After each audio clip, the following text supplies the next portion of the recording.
Hi, I'm here. Yeah, I'd really like to say thank you to all the organizers and for everyone who came and traveled so far. It makes New Mexico feel kind of close. My name is Gingerich, and I recently graduated from the University of New Mexico in the Master's in Community and Regional Planning. And I found out about this conference when I was in that awkward stage between graduation and looking for work, and I was sad that I would maybe never get to talk about sacred space and Ecotopia again. And so I started to Google words like urbanism and ecology and spirituality and conference. And I never expected that I would end up in a place like this, and it's been great. And also, I forwarded that I had sent a proposal into this conference to someone on my committee for this master's thesis, and that person is Norman Crow, who many of you know, and he ends up being a member of this organization. He says hi.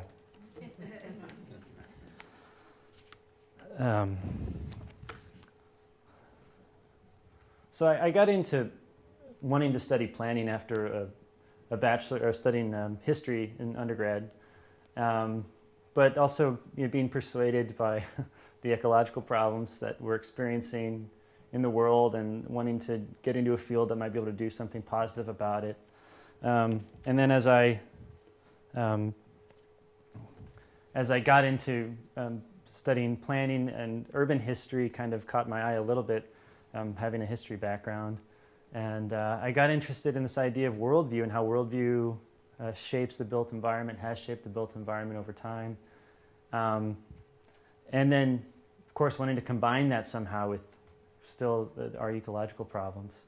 Or how does that help us engage, understanding that help us engage our ecological issues. And so for my master's thesis, I wanted to explore this idea of what some think of as an emerging worldview, ecocentrism, and the built environment. And since a lot of aspects of ecocentrism are kind of bringing back some ideas of a more traditional ancient worldview, that I was curious about the sacred also in this investigation. So I went to 3 communities and asked them about sacredness and their built environment and their values. So I just want to spend a little bit of time on the background, then I'll real fast track through all the methodology and stuff, and the initial findings. I want to spend most of the time on some of the extrapolations from the findings that I think are maybe the most interesting for you all.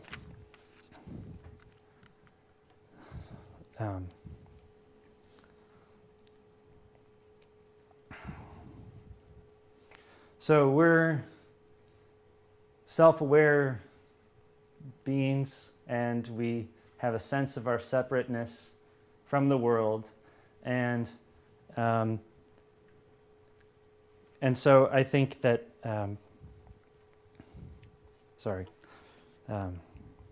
this departure from nature might be something that's just part of being a human, recognizing how we're separate. And I was influenced by something I read for one of my courses by Joseph Reichert about how this might be something just inside of us. But he pointed out that this idea, and actually this is really wrapped up in the city, because the city is where our inner world meets nature. It's where our imagination starts to shape the natural world that we came from and that we live in. But Joseph Reichert says that there's, in a more primitive worldview, that there's a sense of tragedy out of this break and some sense of atonement for this break. And I have a lot of trepidation, I guess, speaking to you, because you all, I'm usually the oddball talking about this stuff. And you guys know so much more. Oddballs. Yeah, so it's a weird feeling. It's a good feeling. But Yeah, but the sense of when we depart from nature and building, that there's some kind of responsibility to make up for it somehow.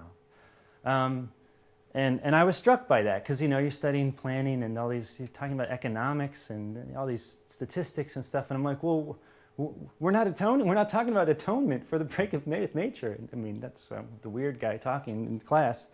And, but nonetheless, I feel like this is kind of an important thing. And we go to our current cities, and I don't feel like the separation from nature, this triumph over nature, is something that we celebrate almost, let alone something to atone for. And I don't know if you guys know what movie this is from, but it's from Koyaanisqatsi, if any of you have seen that movie, which is a shocking movie to me, but it's life out of balance and all the craziness that happens. So anyway, taking longer in this than I meant. You know, in a lot of writers that kind of are advocates for ecocentrism, and maybe I should step back and summarize that. Ecocentrism being that we should have a focus on how we as a human species fit into the whole panorama of life instead of being the center of the universe. I think is probably a quick summary of that. They don't have very many nice things to say about the city. And with good reason, because, you know, it kind of insulates us from the natural world, and you know, all of you know how we've made some pretty deplorable places. But when I took this broader view, or got a sense of this broader view what the city was or could be, I thought, hey, ecocentrists, this might be a really important thing to investigate, how the city actually helps us connect our internal world with this larger natural world that we find ourselves in. So that's the background, why I wanted to study all this stuff. So I wanted to get a little bit more specific about it. So I wanted to go to 3 communities, and I did a qualitative study with semi-structured interviews, probably more quasi-structured, barely structured interviews. 3 communities that all were, in one way or another, trying to build in harmony with the natural world. And explicitly, in their founding, they were doing that. One of them is Village Homes in Davis, California. It's like a subdivision. It's incorporated into the city limits. It was built in the early 80s, or started around then. And then I went to a kind of what you would imagine an off-the-grid kind of eco-village in rural Missouri called Dancing Rabbit. And then I went to Arco Santi, near Cords Junction. And I actually was able to not meet Paolo Soleri personally, but to be a part of a question and answer session with him. And then he, as many of you know, he recently passed away. And I asked them about shared values. What's this place about? What does it mean? What's its significance? And then I asked them about the built environment and how does that reflect these values, or how does it facilitate living out these values? And then I asked them about sacredness, and I let them use that word however they wanted to. What does sacredness mean to you? And what is this place have anything to do with that sense of sacredness? And I think probably one of the most fruitful questions I had was, what are sacred feelings? And not to jump to the results, but that was very common. Even though people had different words for different ways that they define sacredness, sacred feelings were really common. Yeah, you guys know about arcology, probably. I can talk about that later if you want. So this is just a real quick slide about the methodology. I intentionally picked very different strategies. You know, the Village Homes to Dancing Rabbit to Arco Santi are all very different. Because the idea is that you could kind of generalize more if you had a more diverse sampling there of cases. And basic kind of grounded theory approach where I interviewed, transcribed, and then sifted and created the theory as a product rather than something you start with. And I used the software MaxQDA, which I think is more popular in Europe. I had a friend who worked for that company and told me about it. And then this is, just the diagram of the methodology, how I kind of synthesized each community, the results from each community, and then synthesized them together again. And then I it's kind of hard to see on the screen, I apologize. And then I kind of came up with 2 extrapolations, which I'll get to.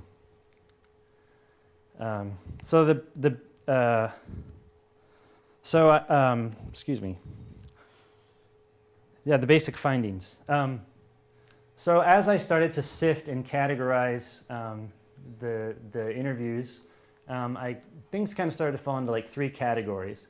Not really surprising categories, but there was a lot of emphasis on individuality and freedom of expression, people being able to be who they are, people having unique character traits. There was a lot of emphasis on living in community, and of course, and a lot of emphasis on value, and overwhelmingly, everyone had felt that nature had intrinsic value, and that's not surprising, really. But that, you know, the trees aren't there to be wood for a house someday, that there's some intrinsic value to the trees being trees, and experiencing that. And the built environment seemed to have these same kind of categories. There's like the uniqueness of spaces, the uniqueness of structures seem to be really critical to the way these places function. Lots and lots of common space, lots of places to gather in community, and then lots of incorporation of the natural world into these communities.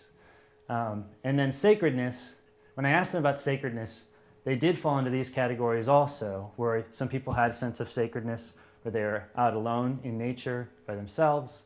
Some people had a sense of sacredness when they were in community with each other. And some people had expressed a sense of sacredness when they felt their community was doing something together that was in harmony with nature. And so here's some unique structures. This is my attempt at diagramming these places. And you can see mostly single-family homes in Davis here, but there's a common house, there's a park and a vineyard, there's a little park there. The dancing rabbits more growing organically out of the prairie. I don't know how you diagram a 3-dimensional city like Arcosanti, but that was my attempt. Everything's kind of stuck together. And then inclusion of nature. In village homes, it's so hard to take a picture of village homes because there's just stuff growing over everything. In Dancing Rabbit, there's a lot of earth building.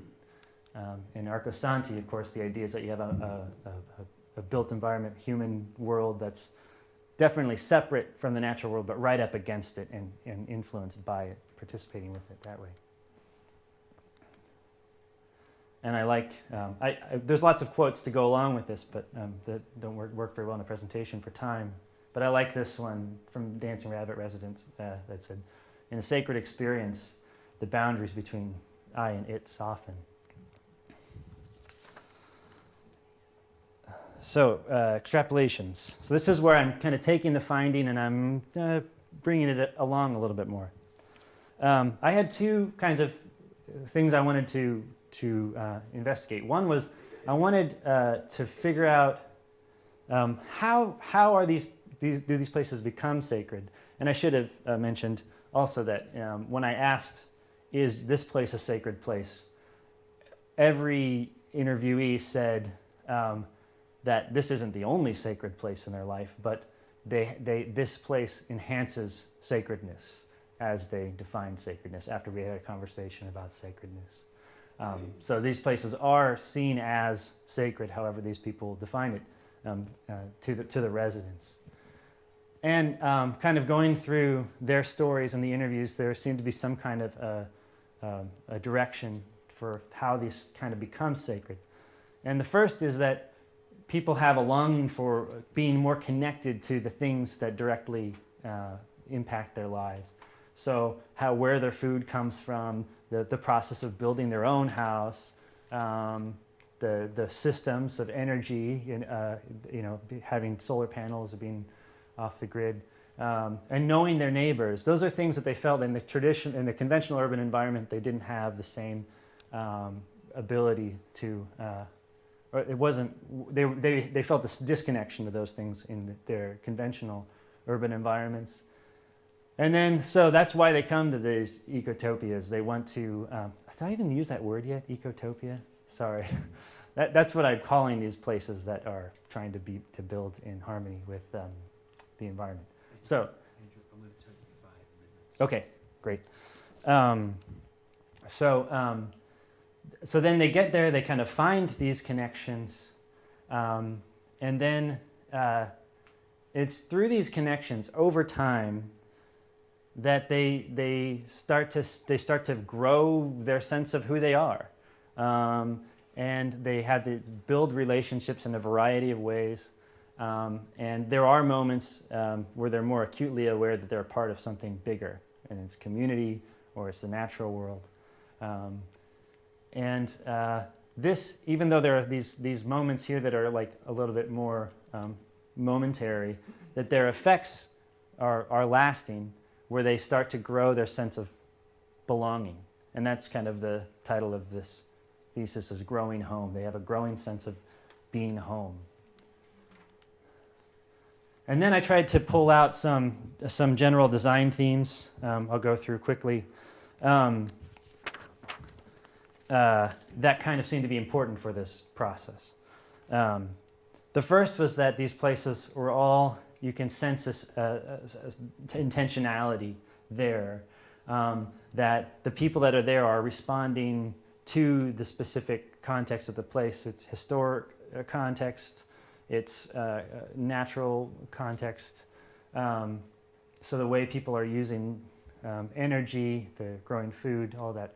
And that they're also not just doing it there, but they're doing that and they're opening it up to the world. So they're opening it up so it's the things that they're learning and highlighting by building there are made accessible to people. And the second is a sense of variety. Again, this kind of unique structures, unique spaces are really important. There's in all of three of these places, there is no spot that you're at that doesn't feel completely unique. And also these places are very well connected places with walking paths that are pervasive, very permeable, and they're all relatively dense. They're all not necessarily really dense, but close enough that they feel connected. Things aren't really very spread out. And these two here, I think, you have uniqueness and you have connectivity. You create a sense of mystery, but you also create a sense of openness to discovering. And that really creates a participation with the place. And that participation is what engenders this relationship and feeling of belonging. And that's how these places, again, become sacred. And then the last point is kind of a design theme, and that is that there's not any one space that creates a sacred experience all at once. That these are kind of, you have these solitary experiences, and 2 minutes. You have these